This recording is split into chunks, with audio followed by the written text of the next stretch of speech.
अस्सलाम वालेकुम जी, मैं हूं अदील। आज आप देख रहे हैं मेरा यूट्यूब चैनल। सबसे पहले तो आपने सब्सक्राइब जरूर करना है। सब्सक्राइब करने के साथ साथ एक और चैनल है, उसका लिंक मैं डिस्क्रिप्शन में डालूंगा।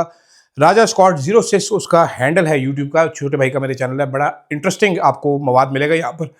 इसको जाके जरूर सब्सक्राइब करना है, ऐसी वीडियोस देखनी है। शॉर्ट्स पे ये करता है, लतीफ़े बनाता रहता है हर टाइम, खुद भी एक लतीफ़ा ही है। खैर जनाबे वाला, मुझे कोई बंदा कह रहा था कि जी आपका तो ये एंटरटेनमेंट चैनल बनता जा रहा है। It is not an entertainment channel bro.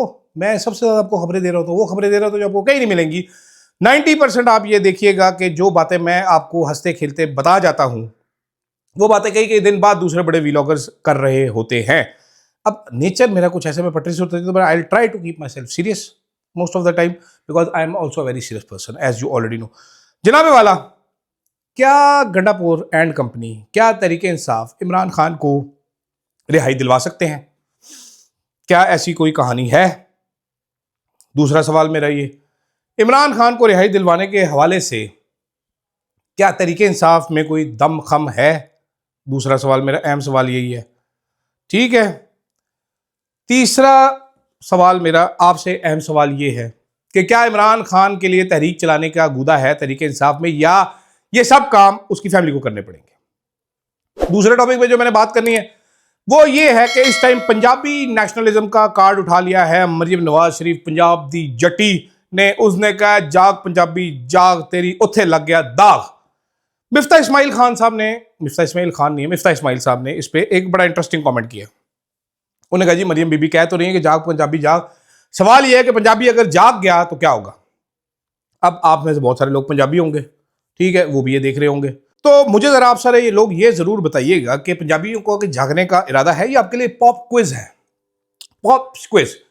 अच्छा, उसके बाद मैंने बात करनी है इस हुकूमत की क्रेडिबिलिटी के ऊपर। वो क्या है वो आगे चल के आपको समझाऊंगा। सबसे पहले तो शुरू करते हैं कश्मीर की मिसालें। सिक्योरिटी जराए ने भी उस दिन परेशानी से ये कहा कि जी देखें, हमें श्रीलंका का बताते हैं, बांग्लादेश का बताते हैं, जी नेपाल का बताया जाता है, पाकिस्तान में ऐसा कुछ नहीं होगा। और क्यों कहते हैं ऐसा कुछ नहीं होगा? वो ऐसा इसलिए कहते हैं कुछ नहीं होगा क्योंकि तरीके इंसाफ की अगर आज बैठ के देखें आप, तो हाइंड साइड में तो आपको पता है विजन 2020 हो जाता है। तो आप हाइंड साइड में बैठ के देखते हैं तो आपको पता चलता है लियाकत बाग में जब तहरीक ऐलान हुई थी, लोग इकट्ठे हो रहे थे, गंडापुर साहब ने कैंसिल किया और ये बड़ा गलत किया गया था उस टाइम पे। इमरान खान ने इस पर गुस्से का इजहार किया था, वो कैंसिल किया। इन्होंने 26 नवंबर का एहतजाज जो है गंडापुर साहब ने सैबोटाज किया, इसमें किसी को कोई शक नहीं होना चाहिए। इन्होंने वो एहतजाज सैबोटाज किया गंडापुर साहब ने। इन्होंने मजीद कई तहरीकें खराब की गंडापुर साहब ने। गंडापुर साहब अपने ट्रोल्स के लिए जो मर्जी आपको बताते रहे कि मैंने ये किया वो किया, लेकिन सिर्फ यही नहीं, सलमान राजा साहब भी उस दिन अपनी अजीबो गरीब वीडियोस डाल रहे थे। 26 नवंबर को मैं लाहौर में हूँ, जिसने आना है आ जाए। इस तरह थोड़ी होता है जिसने आना है आ जाए। चॉइस साहब तुसी की मतलब ऊबर सर्विस शुरू की थी कि मैं इत्थे खलोता या बाइकिया वाले हो तुसी। इसी तरीके से साउथ पंजाब वाले हमारे ओन अब्बास बप्पी साहब एक दलेर आदमी है, और आमिर डोगर साहब उनसे भी ज़्यादा दलेर है। दोनों भाई घर से निकलते हैं, करने जाते हैं शिकार, सामने बिल्ली खड़ी होती है, वो इनको मुंह में डालती है, लेके थाने में छोड़ आती है। ठीक है, उधर बैठे रहते हैं। सेंट्रल पंजाब के बहुत सारे लीडरान ने इस तरह किया। प्रॉब्लम क्या है? प्रॉब्लम ये है मुकदमे होंगे, ये होगा, वो होगा, थक चुके। सवाल मेरा ये है आपसे, क्या आपको लगता है कि तहरीके इंसाफ में इतना दम खम है कि वो कोई तहरीक, कोई सॉलिड तहरीक चलाकर इमरान खान की रिहाई कर सके? मेरा छोटा जवाब नहीं। जवाब बड़ा कॉम्प्लेक्स हो सकता है, नहीं, मेरा छोटा मुन्ना काका सा जवाब है कि नहीं, तहरीके इंसाफ में इतना दम खम है ही नहीं, इतना तपड़ है ही नहीं। आगे चलते हैं, फिर होगा क्या? क्या आपके ख्याल में तहरीके इंसाफ में किसी बंदे को, उसकी फैमिली को सामने आना चाहिए? मैं अगर इस पर असेस करूं, मेरा यह ख्याल है कि इमरान खान के साहिबजादों को पाकिस्तान आना चाहिए। अगर हुकूमत गिरफ्तार करती है तो उनको गिरफ्तार हो जाना चाहिए, अगर डिपोर्ट करती है तो उनको डिपोर्ट भी हो जाना चाहिए। ठीक है, मेरा यह ख्याल है कि उनको पाकिस्तान लाजमी आना चाहिए। मुझे ये मालूम है इमरान खान के क्या ख्यालात हैं सियासत के हवाले से। वो अपने बच्चों को सियासत में नहीं देखना चाहते। मुझे ये भी बड़े अच्छे तरीके से मालूम है कि इमरान खान का अपनी बहनों के बारे में सियासत के हवाले से क्या ख्याल है। वो अपनी बहनों को भी सियासत में नहीं देखना चाहते, वो मौरूसियत के भी खिलाफ हैं। लेकिन मेरा ख्याल है कि तहरीके इंसाफ को भी अलीमा खान को उनके बेटों को फाइट करने की जगह उनके बेटों को खुद इन्वाइट करना चाहिए कि आप आए, इनको इंक्लूड करना चाहिए कि बीबी जब तक आपका भाई जेल में, जब तक आपके वाले साहब जेल में, you please come, you join us. आप आवाज़ रेज करें, आप आगे आगे हो, हम आपके साथ साथ चलेंगे।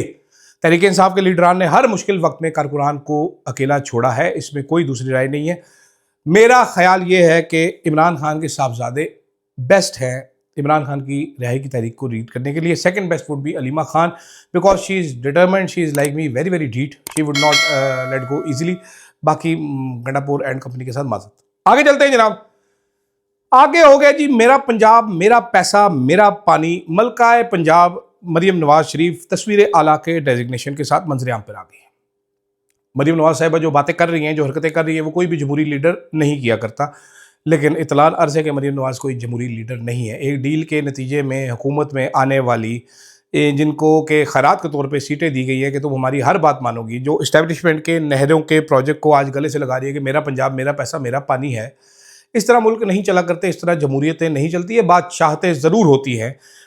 आप रिसर्च कीजिए, आप स्टडी कीजिए तो आपको मालूम होगा कि सारी बादशाहतें यही करती थी कि बादशाह सलामत ऐलान कर देते थे एक अजीब गरीब सा, और सारी लोग फिर इंतजामिया भागती रहती थी उसको पूरा करने के लिए। बादशाह का IQ लेवल भी लो होता था, लेकिन क्योंकि वो ब्लड लाइन होती तो बादशाह बन जाता। तो चुनाचा मियाँ नवाज शरीफ साहब हर बार नाकाम होने के बाद इस बार उन्होंने अपनी बेटी को आगे किया है कि बेटी तू बड़ी ज़बरदस्त है, तू बड़ी तेज़ है और तुझे फैशन भी बड़े अच्छे आते हैं, तो इसलिए तू अब बादशाह सलामत है, मलका आलिया है पंजाब की। उन्होंने नारा मारा है जाग पंजाबी जाग, यानी कि वो इसी किस्म का नारा मारी, पंजाबियों को जगा रही। मिफ्ता इस्माइल खान साहब ने बड़ा अच्छा सवाल किया। मिफ्ता इस्माइल ने कहा है कि खान नहीं यार, मिफ्ता इस्माइल मैंने की हो गया, खांसी आ रही है मुझे ब्रेक लेनी पड़ी, बार बार खंग लगी थी मैंने इस टाइम पे। तो मिफ्ता साहब कहते हैं अगर पंजाबी जाग गए तो तेरा क्या होगा कालिया। तो बता, कालिया कहना मरियम नवाज शरीफ को मिफ्ता इस्माइल साहब की ज्यादती थी, लेकिन हम फिर भी दोहरा देते हैं कि तेरा क्या होगा कालिया। कालिया का ये होगा जनाबे वाला, फिर कालिया को पढ़ेंगे लुत्थे। अगेन बात वही आ जाती है जो छोटे सूबे के लोग कहते हैं कि पंजाबी क्योंकि इनके पेट भरे होते हैं तो ये टिल्ले होके बड़े टिल्ले के पड़े रहते हैं सोफों पे। ये कहते हैं यार क्या बाहर जाना, क्या हम धूप में ख़राब हो जाएंगे, तो ये बैठे रहते हैं। ये वो लोग हैं जिनके बारे में कहा जाता है कि बादशाह सलामत की राय बड़ी खुश थी। तो बादशाह सलामत ने कहा यार कोई मेरे पास शिकायत क्यों नहीं लेके आते। एक पुल था जहाँ से सारे रोजाना गुजरते थे, बादशाह ने उधर एक गार्ड खड़ा कर दिया। उसने कहा जो भी बंदा है उसको एक चपेट मारा करो, गुजरने से पहले टैक्स है हमारा। मारता था, फिर भी कोई शिकायत नहीं आई। बादशाह ने कहा जी डबल डबल चपेड़े हो गए। एक दिन जी बादशाह सलामत का घंटा बजा दरबार का। बादशाह सलामत बड़ा खुश हुआ, रियाया आई है शिकायत लेके। बादशाह सलामत ने दरवाज़ा खोला, रियाया अंदर आई। उन्होंने कहा जवाब बताओ क्या है। उन्होंने कहा बादशाह सलामत वो देखिए आपने ये किया, हम फिर भी नहीं बोले, आपने ये किया फिर भी नहीं बोले, अब हमें एक शिकायत है। बादशाह सलामत ने कहा क्या शिकायत है। उसने कहा सर वो हर बंदे को खड़ा करके दो दो चपेड़े मारता है। बादशाह बड़ा खुश हुआ, क्या वो कहेंगे रहम आली पना रहम, ये ख़त्म किया जाए ये जालमाना जाबराना निज़ाम। उन्होंने कहा बादशाह सलामत आपकी मेहरबानी है, बंदे दो कर दे ताकि टाइम थोड़ा कट लग गया करे। ठीक है, तो ये मेरा ख्याल है पंजाबी बादशाह था कोई और पंजाब की आवाम थी वो, उन्होंने उठना छुटना कोई नहीं है। मिफ्ता इस्माइल साहब पंजाबियों ने जागना कोई नहीं है। पंजाबियों में कोई शर्मो या आनी नहीं है। पंजाब उठता है लेकिन पंजाब फिर बैठ जाता है। मेरा ख्याल है इमरान खान साहब खुद निकले तो ही पंजाब निकलेगा, वरना पंजाब ने निकलना तो है नहीं। खैर मुल्की हालात के बारे में आखिर में बात करते हैं जनाब। कल भी सुबह भी मैंने SIFC की अजीमुशान कामयाबियों का आपसे जिक्र किया था कि SIFC कितना एक कामयाब हो चुका है, SIFC कितना एक आगे चला गया। 23 ब्लॉक्स जो हैं OGDCL ने बिड किए जी के ऑयल एंड गैस एक्सप्लोरेशन करें, आप मुल्क से आगे तेल निकालें, क्योंकि ट्रंप ने हमें बताया था कि तेल है। तो DGPC ने 2 अक्टूबर 2025 को बिड्स खोली तो उनको पता चला कि जी एक ही company Mari energy submitted a bid और that too for a single block with a mere 131 work units. किसी इंटरनेशनल कंपनी ने नहीं आई, कोई इंटरनेशनल कंपनी नहीं। मारी गैस जो है वो भी एस्टेब्लिशमेंट की कंपनी है, तो उन्होंने एक ब्लॉक के लिए बिड डाल दी, बाकी किसी ने गवारा ही नहीं किया इन्होंने इनको बिड डालना। ये है हमारी SIFC की कामयाबी अजीम और इस गवर्नमेंट की क्रेडिबिलिटी से याद आया IMF ने $11 बिलियन का डाटा स्कैंडल एक अनर्थ किया है। पाकिस्तान के 2 महकमे हैं PSW और प्राल, ठीक है, सरकारी इदारे। इन दोनों के जो अदाद शुमार है उनमें $11 अरब की डिस्क्रिपेंसी है। प्राल पुराना है, PSW नया है। जो पाकिस्तान में चीज़ें इंपोर्ट होती है, स्कैंडल ये है आसान अल्फाज में कि जो पाकिस्तान में चीज़ें इंपोर्ट की जाती हैं, जो इंपोर्ट होती हैं उसका डेटा होता है एक। प्राल $11 अरब कम दिखा रहा है, PSW $11 अरब ज़्यादा दिखा रहा है। माजरा क्या है ये, मैं आसान अल्फाज में आपको समझाता हूँ। माजरा क्या होता ये है कि जब चीज़ें इंपोर्ट होती हैं तो एक तो उसकी इनवाइस कम बनवाई जाती है वहाँ से, एक्सपोर्टर से। उसको कह दिया जाता है कि जी आपने इसका रेट इतना रखना है ताकि हमें टैक्सेस कम पड़े। साथ साथ कई दफ़ा ऐसा भी किया जाता है कि लग्जरी आइटम्स को चेंज करवा दिया जाता है और उनको नॉन लग्जरी आइटम्स का इनवॉइस भेज दी जाती है। फिर होता ये है कि कोई अगर ऑफिसर वो कंटेनर खोल के माल चेक करे तो उस ऑफिसर को भी थोड़ा सा थपंटू लगा दिया जाता है कि ये ले जैनू चला जाए। जिस तरह के एक मोबाइल फ़ोन कंपनी थी जिसका नाम था क्यू मोबाइल। बहुत सारे लोग समझते हैं क्यू मोबाइल तबाह बर्बाद हुआ, क्यों हुआ क्योंकि उन दिनों एनर्जी सेवर्स पे कोई टैक्स नहीं था। क्यों? मोबाइल साहब जो थे वो वहाँ से मंगवाते थे, चाइना से मोबाइल बने बनाए, और एनर्जी सेवर्स के नाम पे मंगवाते थे, उन पर कोई टैक्स नहीं लगता था। ठीक है, इसी तरह और भी कंपनीज करती हैं।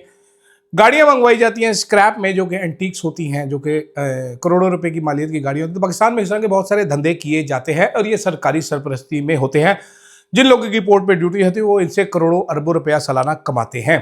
तो ये है हमारी हुकूमत का फिलहाल हाल।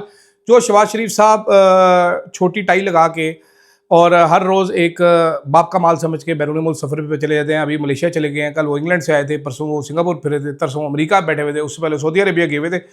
उनका शौक है वर्ल्ड टूर करना। वो सरकारी पैसों से मुफ्त के मज़े ले रहे हैं, जहाज़ों में इधर उधर जा रहे हैं। पीछे मुल्क जो है वो छोड़ा हुआ है डार साहब के हवाले, या जिसके भी हवाले से छोड़ा हुआ है मुल्क को। हमारा बेड़ा गर्क हो गया है। हमारे वज़ीर आज़म के शौक नहीं मुक रहे सरकारी पैसे के। जो भांजी है वो पंजाब में गठियाँ बढ़ के उड़ा रही है, अपनी फोटोएं चिपका रही है। वज़ीर आज़म साहब अलहदा हुआ है, साथ उसके वो तालानुमा चीज़ है वो अलहदा अपनी शौकियाँ मार रहा है। इस टाइम वो एक सर्कस चल रही है। जोकर हमारे सरों पे मुसलत कर दिए गए, तो जब जोकर को मुसलत करेंगे तो फिर लतीफ़ा ही बनेंगे ना। तो इस टाइम पूरी दुनिया में लतीफ़ा बना हुआ है पाकिस्तान का फाइनेंशियल मॉडल। कभी चाइना की गोद में, कभी अमेरिका के पैरों में। कुछ समझ नहीं आ रही क्या होने जा रहा है। आपको समझ आए तो मुझे ज़रूर समझाइएगा, क्योंकि मुझे तो कुछ समझ नहीं आई है। फिलहाल के लिए इजाज़त दीजिएगा। अल्लाह हाफ़िज़।